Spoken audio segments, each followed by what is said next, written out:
Bueno, congresista Aramayo, con mucho gusto. Gracias. Si en algún momento usted cree que en el tema que voy necesita hacer la interrupción, será con mucho gusto, congresista Oleche. Yo ya había formulado algunas preguntas y tengo algunas puntuales que hacerle a la señora exalcaldesa. Algunas de las conclusiones de la Comisión Lavajato encuentran responsabilidad respecto a su participación en los temas que hoy ocupan a esta comisión investigadora. Y la primera tendría que ver con un marco normativo. Se define que hay un marco que es casi un modus operandi para favorecer a empresas.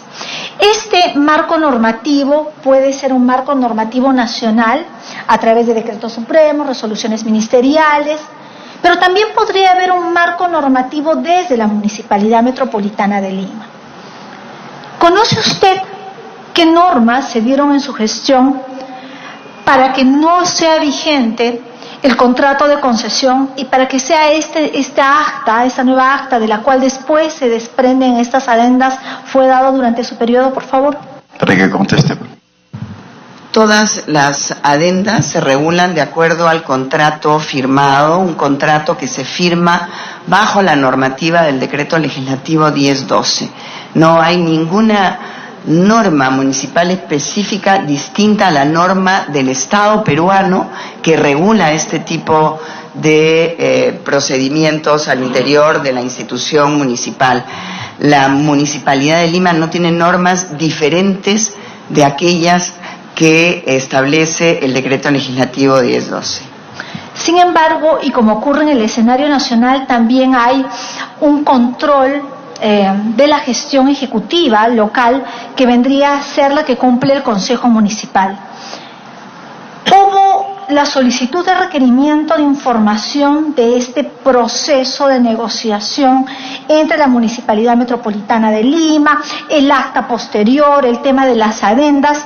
¿Cómo funciona este rol de fiscalización desde el Consejo Municipal? ¿Qué responde? Como es de público conocimiento, la señorita Lourdes Flores y yo llegamos prácticamente con una votación muy peleada a la etapa final de la contienda municipal. Yo gané por 37,000 votos más, o sea que teníamos una asamblea de Lima, un consejo metropolitano compuesto por una gran mayoría, una gran minoría del Partido Popular Cristiano y de otros partidos que compitieron en esa gesta municipal. Y fueron bastante acuciosos en el trabajo de fiscalización. De hecho, todas nuestras sesiones fueron públicas, todas, se transmitían por internet. Los medios de comunicación estaban invitados a todas las sesiones, estaban llenos, así como ahora, los balcones de la sala del Consejo con los medios de comunicación. Y es más, poníamos para los vecinos de Lima 2 grandes pantallas para que pudieran enterarse de las decisiones, debates y decisiones que se tomaba en el Consejo Municipal, porque es muy importante la transparencia. Amén de que fuimos la primera institución del Estado peruano con datos abiertos. Por eso le digo, las normas son las mismas, son las normas nacionales. El proceso fue transparente. La acción de fiscalización a la cual usted se ha referido, cómo funcionó el Consejo de manera concreta, es muy interesante porque es como el Congreso de la República pero en chiquito, solo que está dentro de la misma institución municipal. Tiene su Congreso y tiene su Ejecutivo, ¿no?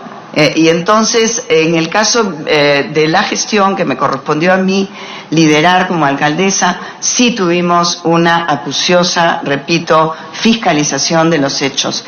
Es más, sobre el tema de la adenda, del contenido de la adenda, yo misma fui a informar a la representación de Lima sobre ello. Le agradezco su respuesta, pero por supuesto podríamos debatir el contenido de la misma.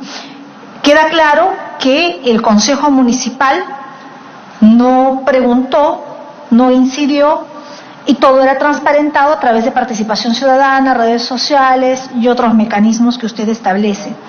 Yo voy a hacer otra pregunta para poder avanzando. El tema de las asesorías, porque la Municipalidad Metropolitana tiene un órgano funcional establecido, pero también hay asesorías. Y acá, en las conclusiones de la Comisión Lavajato se atribuyen a que estas asesorías finalmente fueron pagadas por la empresa concesionaria y beneficiaria de Rutas de Lima.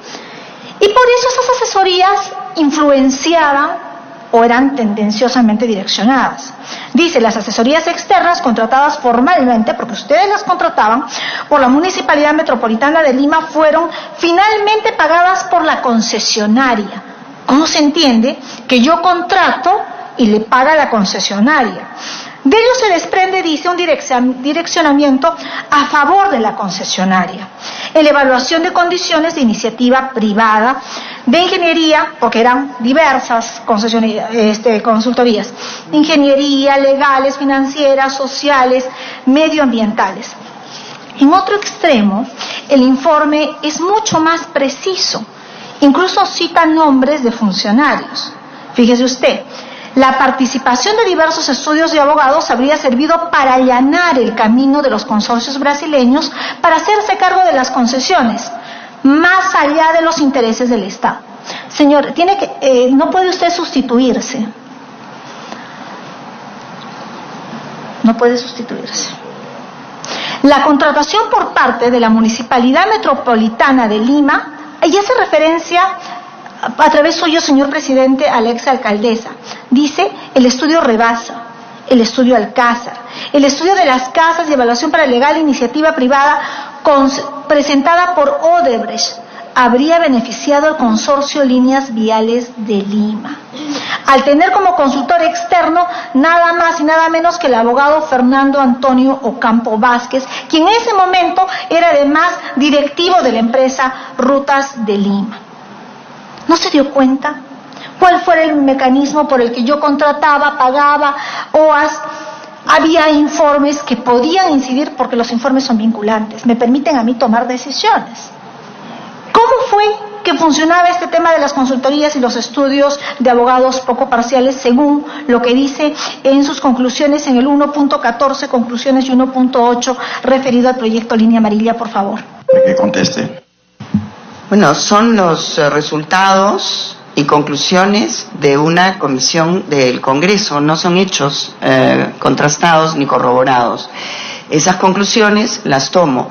Dentro de las conclusiones de las mismas, a mí se me dice que se me investigue y a otras personas se dijo que no había lugar a investigación. Esas son las conclusiones, pero quiero decir un presupuesto a su pregunta que me quedó trabajando en la cabeza. Usted dijo, bueno, no fiscalizaban, todo se hacía por participación vecinal y por redes sociales. Con todo respeto, congresista Aramaya, a través suyo, señor presidente, no es así. Nuestra gestión fue una de las más implacablemente fiscalizadas por la representación en el Consejo y por los medios de comunicación. Esto es de público conocimiento. Pocas gestiones municipales fueron tan fiscalizadas como la que yo lideré. Eso es una mentiz a que cualquier cosa se hizo bajo la manga o se usaban las redes sociales como para dar información de aquellas cosas que hacíamos. El tener datos abiertos, que es una figura importante en la lucha justamente contra la corrupción, es un elemento de prevención de la corrupción. Nosotros fuimos la primera institución del Estado peruano en tener los datos abiertos para que todos los ciudadanos pudieran fiscalizarnos si así lo quisieran, y también los medios de comunicación. Es decir, pusimos en manos de los demás la fiscalización.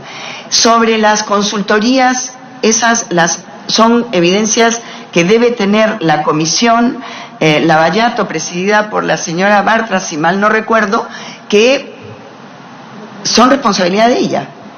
Han sido entregadas, y de quienes las aprobaron, han sido entregadas a la Fiscalía, y la Fiscalía me hará las preguntas que considere pertinentes en los casos que tienen que ver con aquellos aspectos que la Comisión ha encontrado importante trasladar en lo que a mí se refiere a la Fiscalía.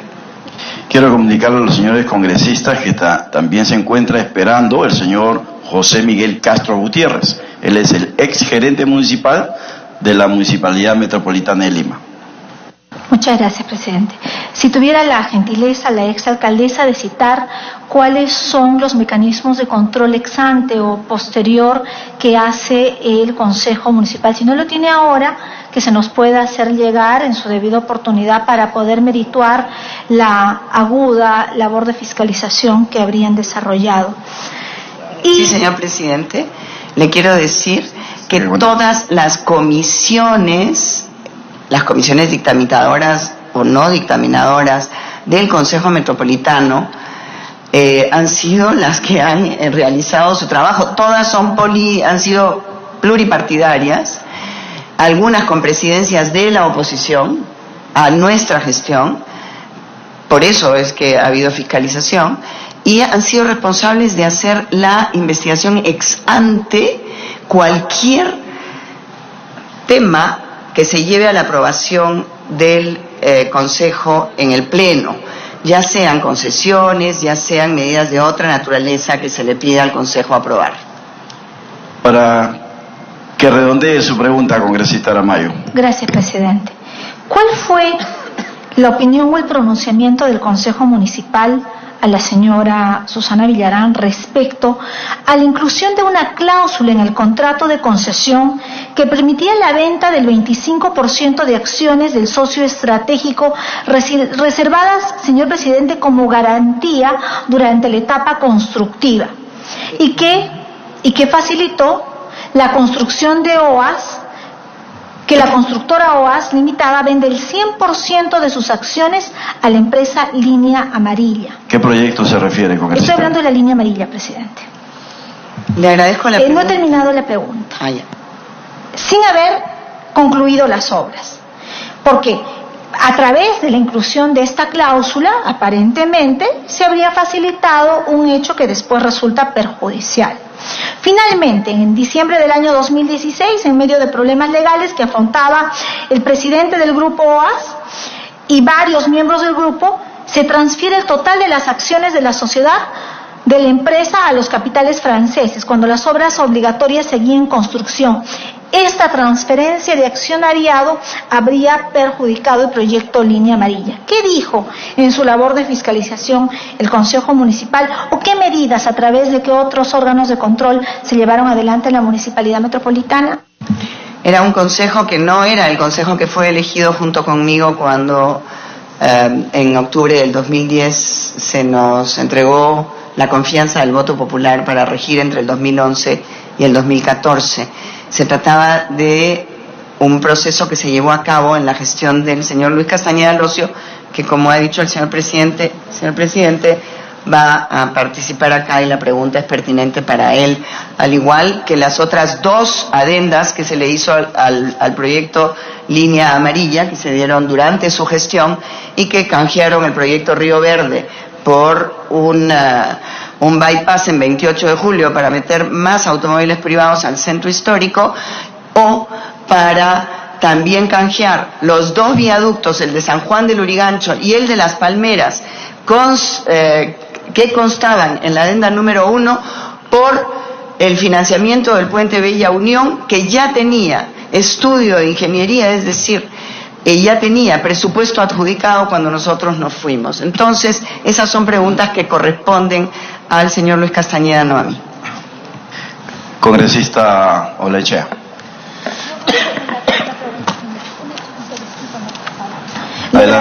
Además de agradecerle cada una de sus respuestas a la invitada, quisiera que por favor ha referido finalmente a la primera adenda y a la adenda número 1, saber a qué se refería. Había un concepto de eventos especiales como hechos por los que el concedente estaría obligado a resarcir al concesionario. Los eventos especiales estaban antes de la adenda 1 figurados en el contrato primigenio. ¿Por qué se genera un nuevo concepto, un nuevo ítem que dice eventos especiales? ¿Se considera o no si este es un diseño de una cobertura legal forzada que en algún momento le permite a la ANSAC solicitar el reconocimiento de una serie de gastos. Si nos podría comentar, y le agradezco la respuesta. No tengo conocimiento de ese aspecto, señora congresista. Congresista Olachea. Gracias, presidente. A través suyo, saludo a la señora Villarán. No voy a hacer, ya creo que podríamos pasar a hablar con el gerente, simplemente hacer dos atingencias. El Perú tiene que aprender a contratar.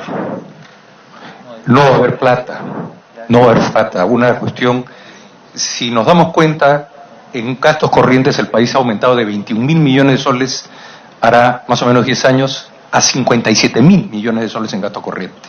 Tenemos que acostumbrarnos a contratar bien.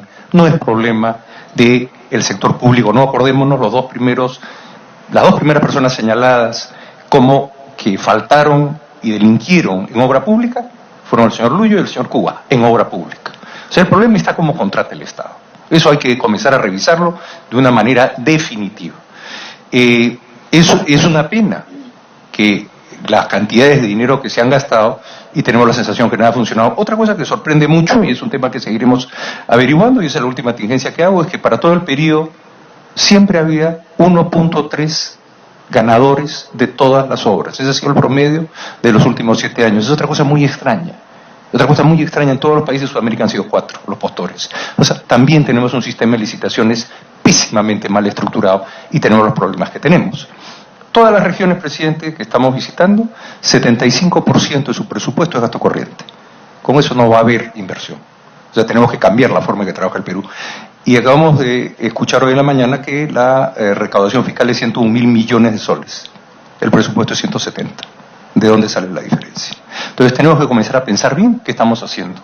Y no es vía tributaria que va a salir adelante. Se dice que la tributación es baja, claro. Si consideramos que son 5 personas que pagan, la primera paga 0, la segunda 0, la tercera 0, la cuarta 0 y la quinta 5. El promedio es 1%. Baja la presión fiscal. No es así.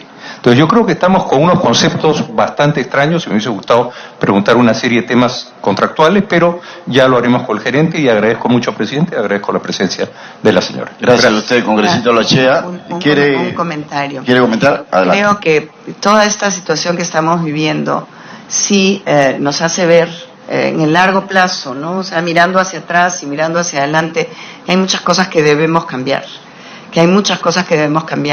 Que hay legislación que nos blinda, nos pone candados para poder hacer las cosas mejor. Pero mientras tanto, las autoridades elegidas, que estamos con cargos ejecutivos, tenemos la obligación de seguir esas normas. Entonces, tenemos que hacer propuestas. Mi invocación siempre cuando vengo al Congreso y venía como alcaldesa era: ¿dónde están los diputados, los congresistas de Lima? ¿Dónde están? Porque Lima necesitaba mucha legislación nueva y la verdad que los invité muchas veces y a veces fueron y fue muy bueno y nos reunimos con la congresista también para ver temas culturales y con varios, pero nos hace falta, coincido con usted, nos hace falta tener políticas de Estado mucho más definidas para resolver los problemas que ahora nos están explotando en la cara. Muchas gracias. Congresista León. Congresista Olachea. Una tingencia nomás. Tenemos 300.000 normas y 600.000 normas que siguen a eso. No sobran normas. Lo que tenemos que separar es la decisión política de la decisión técnica. Tenemos que poner a pensar una idea como la CEPRIS, en que el sector político lo único que decide qué se va a hacer y eso sale de sus manos. Gracias. Gracias, congresista Olachea. Congresista León. Porque queda puesto el tema y es yo soy una persona política también, no soy una técnica. Nosotros instalamos una CEPRI muy importante.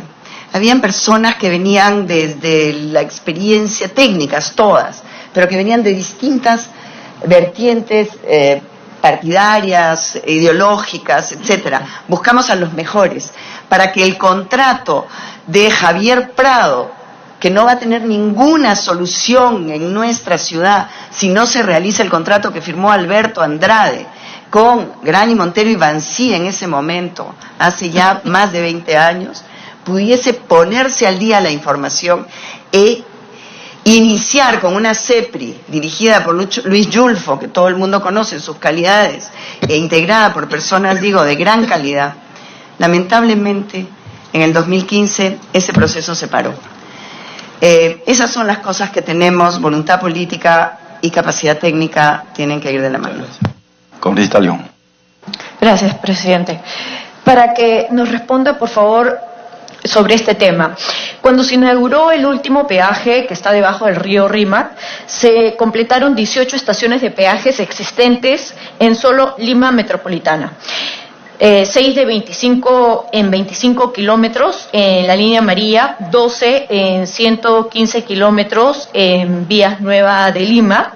Eso quiere decir que tan solo en 140 kilómetros de carreteras concesionadas ya teníamos cerca de 18 peajes, un promedio de 7.7 kilómetros de vía por cada peaje. No tiene ningún sentido, en realidad esto resulta absurdo, lo que significa que más o menos de Lima a Ancón terminas gastando cerca de 30 soles. Esto y teniendo en cuenta que la Contraloría en el 2018 señaló que la gestión de la alcaldesa Villarán, exalcaldesa, habría favorecido a la empresa Odebrecht al otorgarle por 30 años la concesión de Vías Nuevas de Lima. Esto es un informe de la Contraloría del 2018, que había favorecido a la empresa Odebrecht al otorgarle por 30 años la concesión de Vías Nuevas de Lima. Dentro de las competencias y funciones de la Alcaldía Metropolitana se señala, entre otros, formular y ejecutar el Plan Anual de Obras e Inversiones Metropolitanas. También dirigir el Sistema Metropolitano de Planificación y formular el Plan Integral de Desarrollo Metropolitano. Organizar y administrar el Sistema de Recaudación Metropolitana de Ingresos y Rentas, conforme al artículo 159 de la Ley Orgánica de Municipalidades. Quisiera saber que nos diga por qué su despacho no tomó acciones pre y post a la firma de esta concesión, más allá de que se ha dicho que existía ya un contrato con cierta estabilidad jurídica y tributaria. Habían algunos cambios que se podían hacer. Ahora sabemos que la Contraloría ha señalado que esa concesión ha traído graves perjuicios, pero al Estado básicamente. Por eso quisiéramos saber, ante una obra de tanta envergadura, que nos diga no tuvo ningún interés directo o indirecto, porque ahí vemos que ha habido un perjuicio que es el que estamos analizando y es el que vemos todos los días, la reacción y la indignación obviamente de todos los ciudadanos de tener que estar pagando cada 7, 8 kilómetros por un peaje que obviamente encarece muchísimo y no satisface la infraestructura como quisiéramos o como necesitamos. Para que conteste, por favor. Agradezco mucho a través suyo a la congresista León esta pregunta, porque es cierto, hay un enorme desorden en los peajes en el territorio de la ciudad de Lima de acuerdo a las concesiones, y esto tiene que ser ordenado, porque no se puede tener un promedio como el que usted ha citado aquí en su pregunta. Sin embargo, le quiero decir que el contrato, del cual yo sí me hago responsable en el sentido político, que es el contrato hoy llamado Rutas de Lima, ha sufrido muchas modificaciones en estos últimos años. Yo hace 5 años que he salido de la gestión municipal. Ha habido otra gestión que ha producido modificaciones serias. Se han dejado de hacer obras obligatorias según el contrato, en el caso de Nuevas Vías de Lima o Rutas de Lima, para colocar un peaje, por ejemplo, el peaje en Puente Piedra, sin haber hecho el intercambio Canta-Callao en la Panamericana Norte, lo cual es realmente ha debido llamar la atención de toda la ciudadanía y los medios de comunicación, y poner casetas de peaje en lugares que no se debían poner, y pintar todas esas semanas, Villarán los peajes. Yo no soy responsable de todos los peajes que se cobran en Lima en este momento. Esta es una pregunta que tiene que ser repartida entre aquellos, porque en el momento en que se acordó se firmó el contrato, se acordó por parte del Consejo Municipal, previo escrutinio de todas las fuerzas políticas del Consejo Municipal, se aprobó por mayoría menos 2 nada más. En ese momento eran los 80 millones de soles del peaje, el 35% de los peajes de Lima se entregaban por 30 años para una inversión de 500 millones de dólares, con un estudio de equilibrio económico financiero y con una disposición de cuándo deberían y dónde irse colocando los peajes y cómo se deberían hacer los incrementos de estos. Hoy yo no le puedo responder la pregunta que usted me hace por el desorden que hoy día vemos. Y yo no soy la persona de los peajes de Lima. Hay otros responsables. Congresista Andrade. Gracias, presidente. Saludar a la exalcaldesa Susana Villarán. En realidad, mi pregunta también tiene correlación con lo que ha preguntado la congresista León, pero de la misma forma yo se la voy a de todas maneras a hacer, ¿no? ¿Podría precisar si las personas a cargo de las negociaciones o de los contratos le comunicaban a usted las condiciones que derivarían en el reajuste de las tarifas del peaje? Para que conteste, por favor. Cuando se entregó obligadamente por el contrato del 2009, en octubre del 2013, los peajes a la empresa LAMSAC OAS, en ese momento se estableció un alza de 1 sol, estaban en 3 soles el peaje y se estableció un alza de 1 sol por evaluaciones que se hicieron de acuerdo a los parámetros contemplados en el propio contrato, ¿sí? En el propio contrato, no en la voluntad o en los acuerdos o negociaciones que se hacían entre empresas. El contrato regulaba los parámetros para el incremento del peaje, las condiciones, si se hacía una parte en soles, otra parte en dólares, etcétera.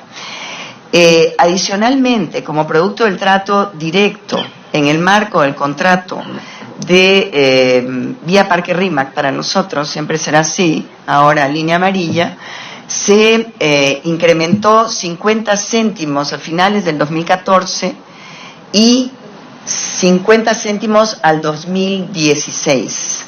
Eso fue todo lo que yo le puedo decir que es responsabilidad de nuestra administración en esa ruta de Lima Metropolitana, en la vía expresa Línea Amarilla llamada hoy día.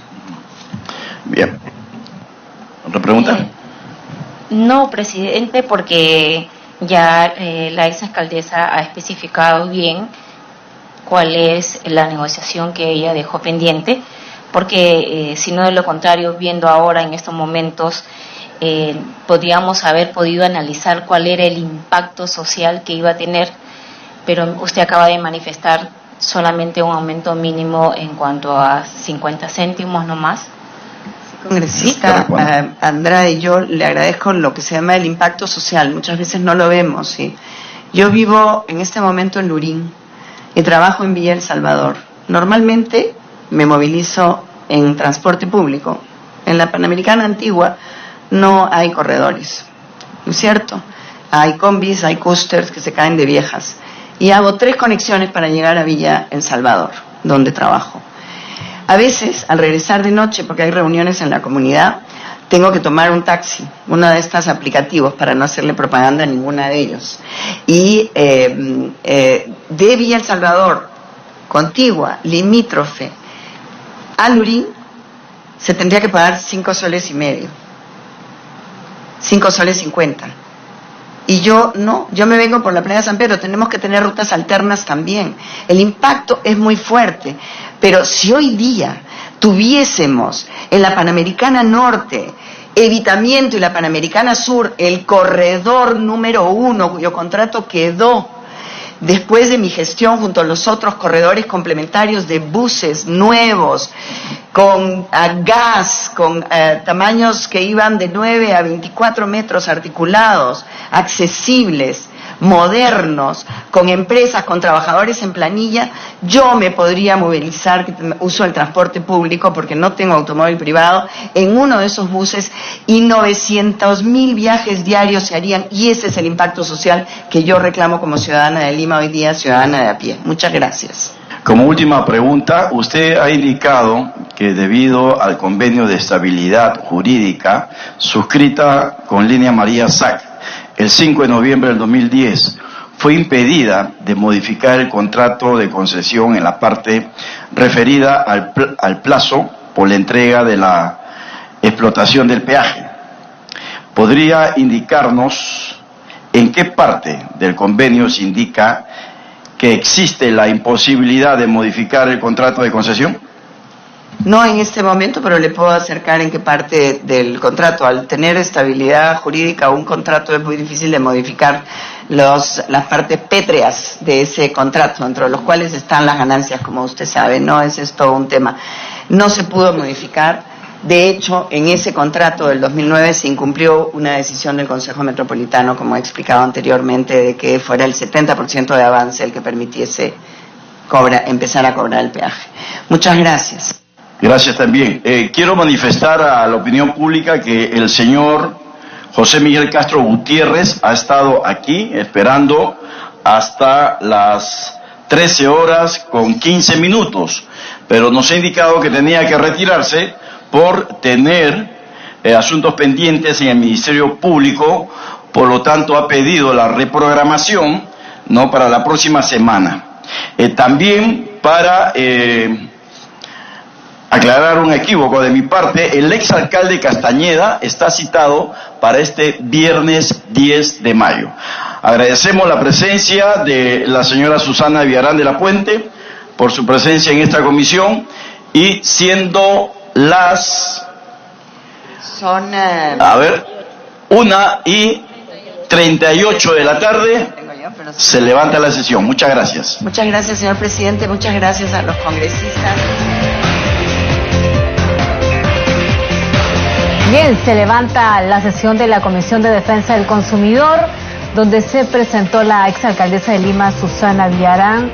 Respondió más de 30 preguntas sobre el proyecto Línea Amarilla. Ha señalado el congresista que este viernes 10 se presenta el exalcalde de Lima, Luis Castañeda Locio. El otro invitado, el señor Jorge Castro, que fue gerente del municipio de Lima, ha esperado, pero ya ha pasado el tiempo, así que ha sido reprogramada su cita. Lo que ha hecho Susana Villarán es que reconoce que hay un enorme desorden en los peajes de Lima. Añadió que el contrato del cual sí se hace responsable es el de Rutas de Lima, que sufrió modificaciones serias en los últimos años. Bien, vamos a hacer una breve pausa, ya regresamos.